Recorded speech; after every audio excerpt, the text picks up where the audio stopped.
vivían más de 500 especies de bacterias. Saliva, cavidad oral.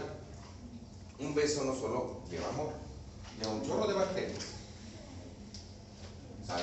Hoy, los artículos, si los pueden buscar, te hablan más de 700 especies. Ya hablamos un poquito con respecto de dónde las encontramos. De repente aquí está, comí la torta, en la torta pan, iban las bacterias de la mesa, quién sabe qué pusieron, etcétera. ¿Estamos de acuerdo?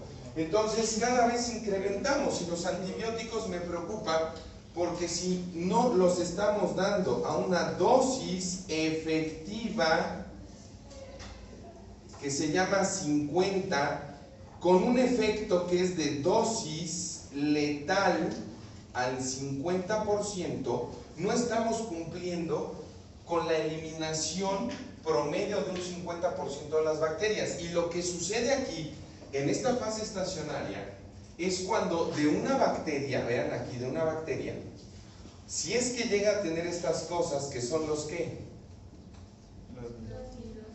Esos plásmidos van a quedar ¿qué? Libres en esa fase estacionaria. ¿Por qué? Porque ya es reposo. ¿Por qué? Porque otras bacterias, aunque no lo creas, sí se ha demostrado canibalismo. Dicen, yo tengo que sobrevivir. Y capaz se comen a una bacteria que tiene plásmido. Por lo tanto, ese plásmido, ¿cómo queda? Libre. Pues aunque no lo creas, otra bacteria acá dice, oye, ¿qué crees? Yo soy capaz de incorporar ese nuevo material genético que es un plásmido. Y entonces, aquí en este plásmido, tú sabes, hemos dicho, se encuentran ¿quiénes? ¿Genes de qué? ¿Resistencia a quién?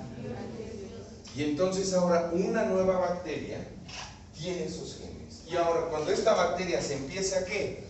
A dividir, todas esas, digamos, hijas van a llevar los ¿qué? Y entonces eso es un mecanismo de paso de información genética. Como resultado, pues cada vez ante el uso irracional del uso de ¿qué? Cada vez se disminuye esa dosis y por lo tanto se incrementa la resistencia a los antibióticos. Farmacología, que eso lo van a ver en tercero, bien importante. Ah, no, pues yo veo que llegó un pacientito, un absceso, híjole, soy Superman, entonces tiene tal bacteria. Vamos a darle clindamicina, la panacea de la odontología. En la madre. ¿Y no hay algo más de la clindamicina? ¿Y algo más? Metronidazol antiparasitario. A ver, ¿cómo? Aunque no lo crean, si tiene un efecto estudiado contra bacterias anaerobias. Mi pregunta es, ¿cómo sabes que en esa lesión había anaerobios?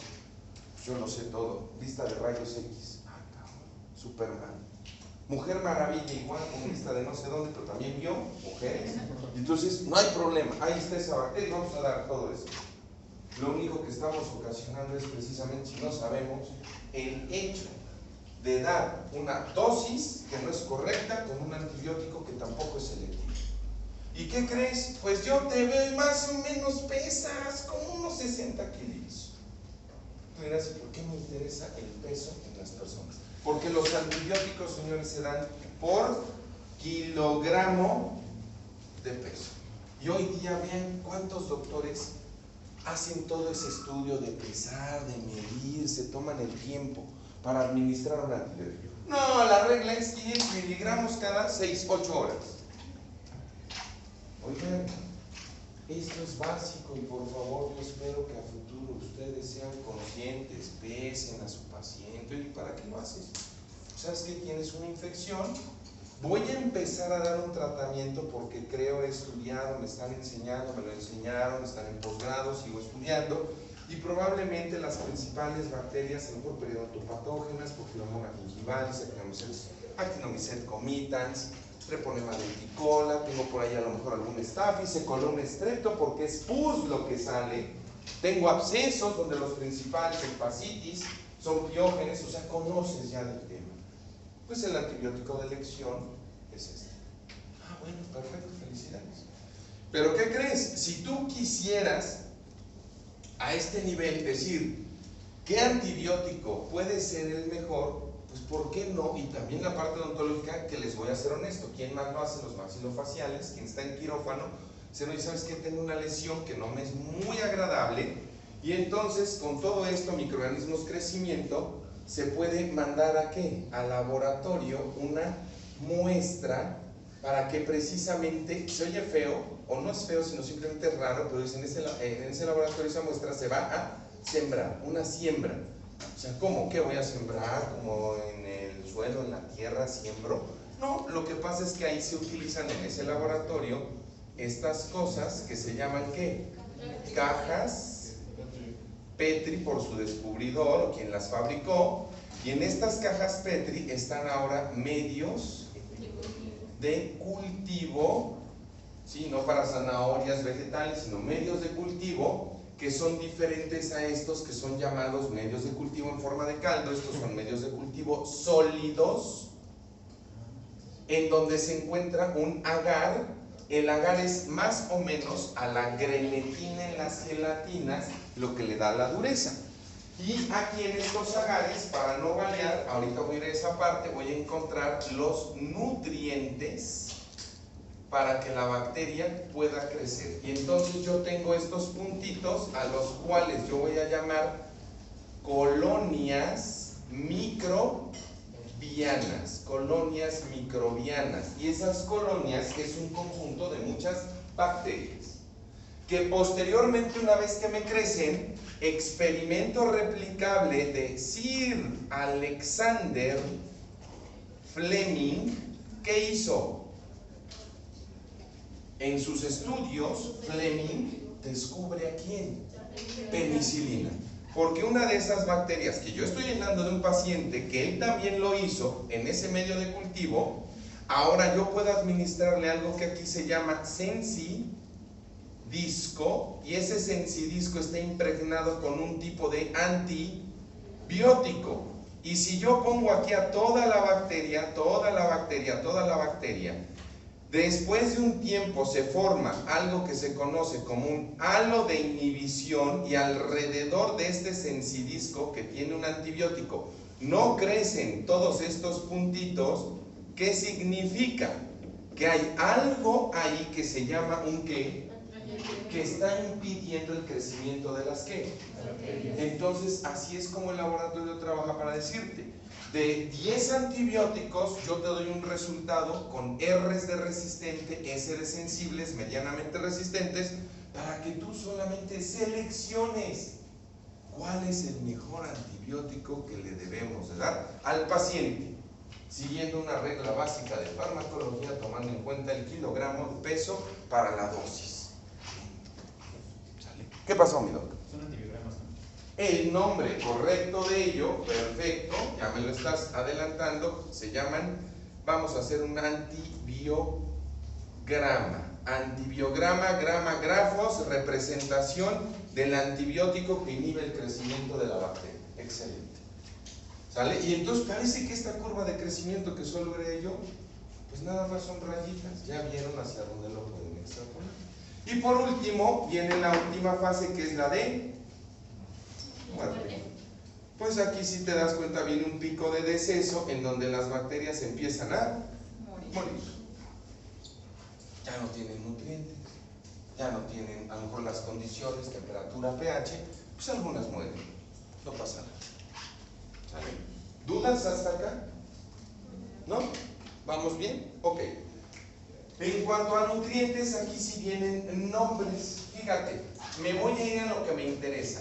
Cuando la bacteria necesita hidratos de carbono, por lo general, y nos vamos con Streptococcus mutans, si esta bacteria, nutrientes, hidrato de carbono, ejemplo, por ejemplo, Streptococcus mutans, se dice que es sacarolítica. ¿Qué significa sacarolítica? Fuerte. Destruye la sacarosa. Que destruye, lisis, lítico, muy bien, mi doc, a la sacarosa. Y si destruye a la sacarosa, tú sabes que mutans, ¿qué va a producir? La sacarosa está compuesta por más fructosa. Por lo tanto, de la glucosa es de donde se obtienen dos productos, las famosas glucanas, que son un stick, y stick es un pegamento, y por otro lado se obtienen los ácidos, y estos ácidos conllevan a la desmineralización formación del esmalte. Y por otro lado, la fructosa, que te aporta una fuente de reserva. ¿De qué? Pues obviamente de alimento. Fuente de reserva de alimento. Eso significa que si no comes azúcares durante una semana, mutan, se muere. Dice, yo tengo un buen almacén, por lo tanto no me preocupa. Y tal vez ese es el mejor momento porque no va a estar produciendo ¿qué? Pero tiene lo necesario para sobrevivir. En el momento dado, denme un segundito, que cuando precisamente si la bacteria se reincorpora a los carbohidratos, produce ácido. Oiga, pero hay cosas en las presentaciones, no sé, por problema. Sí, ya,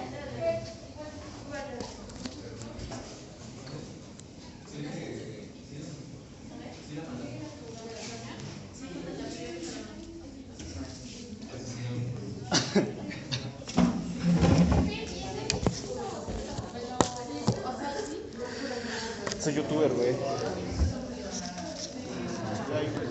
Like.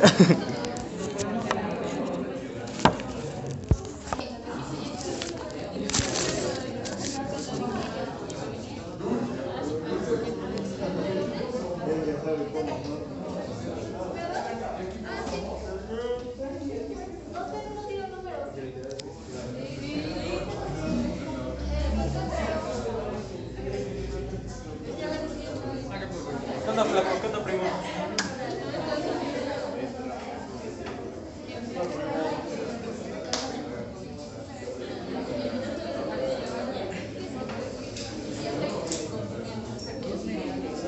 Ah, no, sí estoy parado, güey. Ahora de hacer, me duele la espalda. Me duele la cabeza.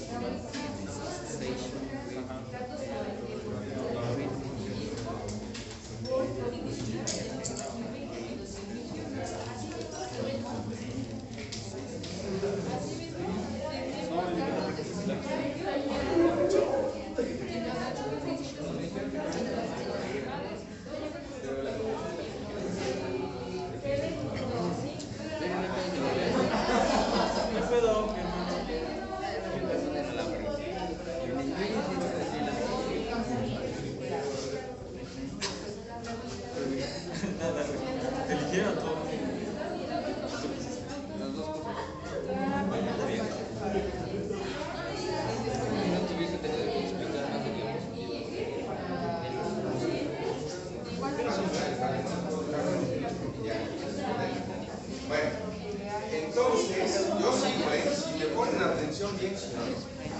Entonces aquí, la parte de los nutrientes, también créanme que es un proceso, la verdad, un poco complejo.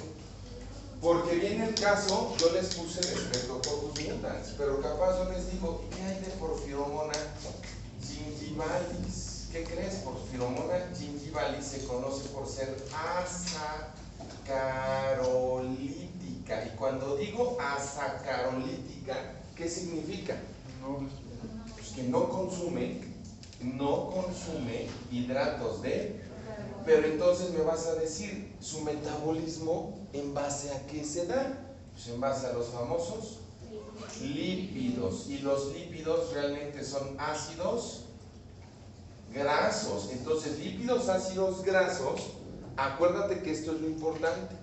Porque ¿de dónde obtiene ácidos grasos? Pues de la membrana. ¿De quiénes? Pues de todas las células, que en este caso no son todas, son la membrana de las células que conforman el periodonto. Y entonces por eso esta condenada se asocia tanto al proceso, bueno, yo les puedo decir, se va asociando realmente al proceso de la gingivitis, que después con el tiempo esa inflamación itis de un estadio que es agudo pasa a un estadio que es, y en ese estadio crónico a veces ya la porfiromona no juega un papel,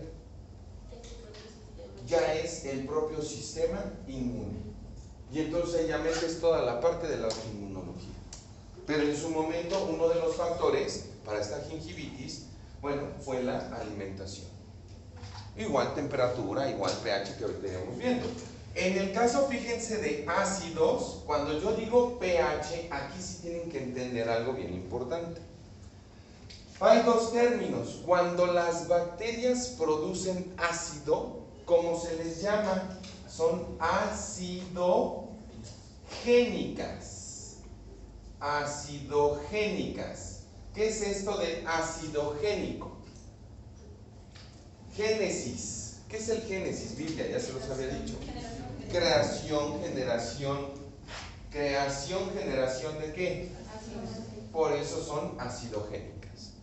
Pero aquellas como Streptococcus mutans no solo es acidogénica, sino también tiene la capacidad de tolerar ese ácido. Entonces es ácido úrica. Acidúrica. Entonces acidúrica es la capacidad de las bacterias de tolerar todo ese ácido que se está produciendo. Y ahí es donde el proceso en la fisiopatología de algunas enfermedades se vuelve selectivo. ¿Por qué? Porque dicen las bacterias, ejemplo, Lactobacillus acidophilus. Su apellido lo dice, que es su especie, Acidophilus. Pues yo tolero y formo también ácido. Pero cuando mutans dice, vamos a producir ácido, es como un pylori. El ácido lo pueden disminuir hasta 2.5, 1. Y entonces Lactobacillus dice, oye, pues como que ya te excediste de ácido, mano. Yo soy tolerante hasta un 3, 3.5, pero ya estoy en 2, en 1. Eso también me daña. Entonces ahí es cuando el lactobacilo deja un nicho. Porque acuérdate, es la fiesta, yo me empiezo a adherir, llegan los demás integrantes. Ahí está la parte entre ¿qué? La famosa película adquirida y el famoso biofilm. La película adquirida son cargas, interacción, un modo de adaptación, espacio, para que las bacterias vengan y reposen. Ya una vez que hubo esa interacción, cargas, minerales, calcificación, ya pasamos a un estadio donde hay bacterias con vida. Y entonces ahí es donde ahorita estamos mencionando todos esos factores. Y si yo llego a tener una bacteria que tolera ácido, como mutans, es acidúrica. Y si también lo produce, es ¿qué? Acidogénica. ¿Estamos de acuerdo? ¿Sí o no? Bueno, ahí está. Entonces, pH, ¿sí? Hidratos de carbono son importantes. Los lípidos. Pero ¿qué crees? También tengo bacterias que en sus nutrientes necesitan el ¿qué? Colesterol. Y entonces tú vas a decir, ¿de quién me puedes dar un ejemplo a nivel de cavidad oral? Y son los famosos micoplasmas. Porque el micoplasma, recordando lo que ya hemos visto, ¿qué es lo que no tiene? Micoplasma, ¿qué no tiene? Ninguna bacteria tiene núcleo, pero no tiene pared. No tiene pared. Micoplasma no tiene pared celular, pero tiene micoplasma 3 capas de membrana. Y esas 3 capas de membrana son ricas ¿en qué? Colesterol. Por lo tanto, le da mucha fuerza para sobrevivir. Micoplasma, cavidad oral. ¿Sale? Entonces parece que no, pero sí tú debes de conocer un poquito qué le puedo dar a la bacteria. Y ojo, en este caso de nutrientes, aditamento del colesterol, ¿de dónde lo obtendrías? ¿Saben qué animalito es rico en su sangre, en su suero? Está chonchito, nos los comemos. ¿En colesterol? ¿Eh? No, cerdo no, res no. ¿Cuál? Puerco, no. Oye, por ahí vi uno que usaba con B. Burro. Venado. ¿Quién dijo venado? Venado. Borrego. El borrego. Borreguito, una barbacoa, ¿no? ¿A quién le gusta la barbacoa? Pregunta, ¿qué significa? Siempre lo digo a veces, ¿no? Se me queda, pero ¿qué es GPI? Gracias.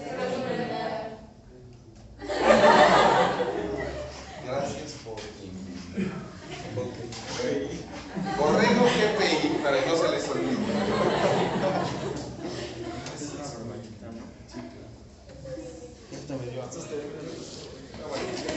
Vale, borrego, ¿sale? Ojo, yo sé que es muy tonto, pero si a lo mejor en un experimento no tuviéramos la sangre del borrego, ¿de qué pacientitos en hospital? Porque eso también lo hacíamos en el hospital para enriquecer los medios y crecer micoplasma. ¿De qué personas tomarían la sangre? Probablemente, pero acuérdate, uno de los puntos importantes de las personas con un sobrepeso es que tengan el colesterol alto, porque puede ser una persona que tiene un sobrepeso pero que no tiene un colesterol alto. Buscamos pacientes que tienen hipercolesterolemia. Entonces, pacientitos con mucho colesterol te sirven. Y el resultado es echárselo al medio de cultivo. ¿Y qué crees que es lo que vas a ganar? Un enriquecimiento para este caso de los micoplasmas. ¿Sale? Entonces vean cómo sí es importante conocer la parte de los nutrientes. ¿Sale? Hidratos de carbono, lípidos, el colesterol, entre muchos otros, porque yo les decía, nutrientes, parece que no, pero de la sangre, eritrocitos, se puede obtener un factor que se llama hemina y otro que se llama NAD. El NAD es un cofactor y la hemina me interesa el contenido de ¿qué? De hierro. Entonces la sangre también es un medio por el cual muchos microorganismos pueden crecer. Por lo tanto, en los abscesos, sangre, obviamente es un medio, un caldo, y se dice es un caldo de cultivo para bacterias. Entonces cuando hay sangrado, daño, tejido, es una mejor oportunidad para que ciertas bacterias puedan estar creciendo. ¿Estamos de acuerdo? Sí. Bueno, ojo, después de ahí, pH ya está la parte de carbohidratos, además de algunos aditamentos como colesterol, sangre, factor hemina, NAD, ¿sí? Por otro lado tengo la temperatura. Y cuando yo digo qué tan importante es la temperatura para el crecimiento de las bacterias, estas crecen de acuerdo a los siguientes términos. El mejor lo voy a poner aquí en medio y se llaman bacterias que crecen a 37 grados centígrados mesofílicas. Mesofílicas. Estas son preguntas de examen obligatorias ya. Si yo te digo, ¿cuál es una bacteria que crece a 37 grados centígrados? Me tendrías que responder con un grado de variación, porque ustedes lo van a poder leer, más menos unos 5 grados centígrados. O sea que te puedes ir a 32 grados, como te puedes ir a ¿qué? 42. Esa es la explicación por qué nuestro sistema inmune no conoce esto. Y el sistema inmune, cuando libera la IL-1 y el factor de necrosis tumoral, ¿por qué lo hace? Porque va a desencadenar a nivel hipotálamo ¿qué? La fiebre. Y la fiebre va elevándose de 37, 5, 38, 39, 40. El paciente puede entrar en un shock. Pero ¿por qué se eleva tanto la temperatura? Porque quieren acabar, o nuestro organismo piensa que se puede destruir con elevar la temperatura a una bacteria. Cuando la realidad es que las bacterias te toleran hasta 70, 75, 90 grados centígrados. Por lo tanto, no es una opción, pero sí es un signo clínico de la sintomatología del paciente que tiene fiebre. Y entonces dices, no, pues algo está mal, no, pues si tiene fiebre es por algo. ¿Vale? Entonces, ojo con ese detalle. Bacterias, crecimiento promedio a 37, como nuestra temperatura mesofílicas. Tengo bacterias que me crecen, y ahí está el ejemplo del refrigerador, y se escribe así, psicrofílicas. ¿Qué son las psicrofílicas? Aquellas que me crecen desde menos 4 grados centígrados hasta un promedio de 20 grados centígrados. Imagínate el rango de crecimiento. Psicrofílicas, -4. Por lo tanto, pueden crecer y por eso también deben de ayudar en casa, locos. ¿Ya hicieron la limpieza de sus cuartos? No, porque tienen mucha tarea. No, por esto, no, por el otro. O sea, no han limpiado con un poquito de agua y cloro. La limpieza no va con ustedes. Me encanta eso. La verdad. Háganlo y hagan el experimento a través de los hongos para ver si disminuyó o no. Por eso se lo estoy pidiendo. Bueno, esto a mí me importa por el refrigerador. Ah, sí, es cierto. Pues sí, hay bacterias y hongos que crecen muy bien a -4 grados, 4 o 5 grados. Por lo tanto, el alimento del refri se echa a perder. ¿No han visto que alguno se pone hasta baboso? Si de ahí ahora de ese alimento lo untaras en una gelatina con caldo de pollo, verías lo que te crece. Ahí hay microorganismos que están descomponiendo. En el refri, ¿qué tienes que hacer? Limpiarlo también muy bien. ¿Cuántas veces, siendo honestos, a ver usted, cuántas veces al mes limpian el refri en tu casa? Así que saquen todo, chingue limpio. Cada 2 semanas sí se limpia todo. Bien.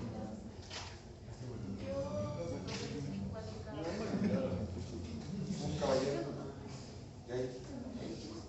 Ay, me meta la cosa, chingue. Que limpien así bien. A ver, aquí el grupo de los alfa. Un día, digo. ¿Un día? Un día por semana, o sea, 4 veces por mes.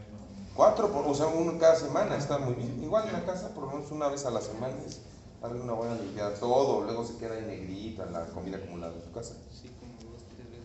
Bueno, 3 meses. 2, 3 años. Bueno, también hay que hacerlo por esas condiciones. Más bien, a nivel de temperatura, bacterias, hongos que crecen de 4 a 20, es de 4, no -4 a -20, o sea, es el rango de -4 hasta, si quieres lo voy a poner acá, si no después me van a decir, ahí decía que menos, hasta 20 grados centígrados. Aquí es a 37 grados centígrados. Y también tenemos las bacterias que me crecen arriba de los 45 grados centígrados y son las termofílicas. Igual a mayor a 45 grados centígrados. ¿Sale?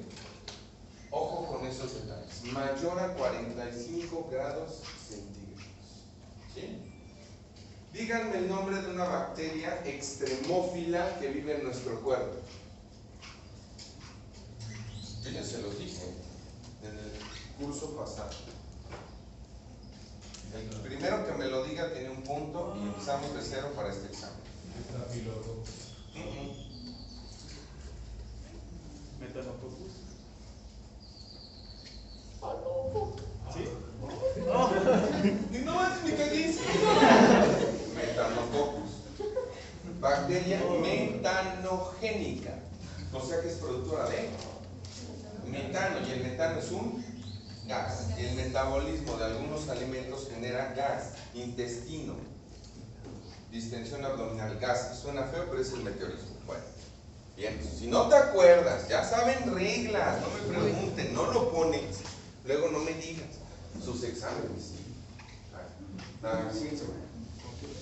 Para que sigan pensando cómo salieron. Bueno, psicrofílicos, mesofílicos, termofílicos. Pero ¿qué crees? No solo también hay temperatura, hidratos de carbono, grasas, colesterol. También hay bacterias que les encanta la sal. Sal, o sea, sal es cloruro de sodio. Cloruro de sodio, la sal de mesa. ¿A qué concentración te pueden crecer algunas que otras se van a inhibir? Más o menos un promedio, es un promedio de 7.5%. Y entonces ahí hablamos de bacterias que son halofílicas. Filos, ¿qué significa? Filos, señores. Ay, Lucy, filos. Lo básico de las palabras, filos. Relacionado, filos. Amor, afinidad, filos, es eso, aunque no lo crean. Si me demuestras lo contrario, te pongo 10.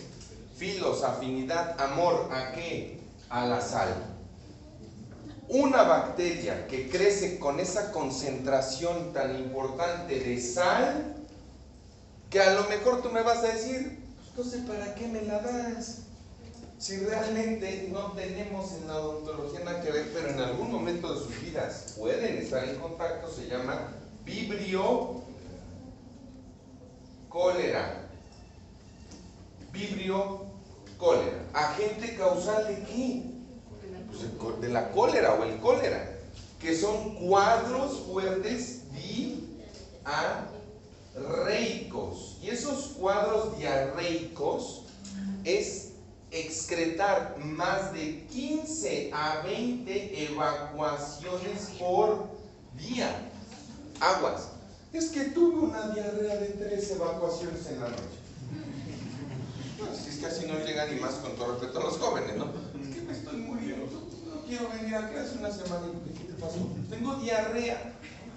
¿Cuántas veces has evacuado? 4. Pregúntale a un paciente que está en una plancha, acostado, sobre donde está el ano, por debajo de su región anal, abajo de su región anal, esa plancha tiene un hoyito. Y así está acostadito, y así nada más se ve como y una cubeta abajo, que se llena y se llena. Al principio las heces son tal cual cafeces, pero después de un segundo día, con más de 20 evacuaciones por día, empiezan a ser transparentes blancas. Pregúntense cómo están. Pues no vengan con que 4 evacuaciones en una noche y ya están muriendo. Vibrio cólera, sal. ¿Cómo se llama esa bacteria? Halofílica. Asacarolíticas. Sacarolíticas. ¿Sí? Obviamente son de las cuestiones tan importantes que ustedes deben de ir asociando cuando precisamente tienes un qué tipo de bacteria, que depende de temperatura, pH, hidratos de carbono, etcétera, como nutrientes, curva de crecimiento, y entonces les puedo decir, ya está el pH, la temperatura, carbohidratos, la sal, y solo nos falta la presión de oxígeno. ¿Estamos de acuerdo hasta aquí? Ya se llenó el pizarrón. ¿Sí? Sale. Ya nada más lo último, ya los dejo, porque ya, para que se vayan preparando para el integrador. Hasta que empiece lo bueno, los juegos del hambre empiezan. Y como que ven un poco fregativos, o sea que me siento con ganas de moler un chinchado. No. Sí. En cuanto a la parte de presión de oxígeno, también las bacterias, aunque no lo creas, más allá de todo esto que es alimento, su curva, pues dependen un poco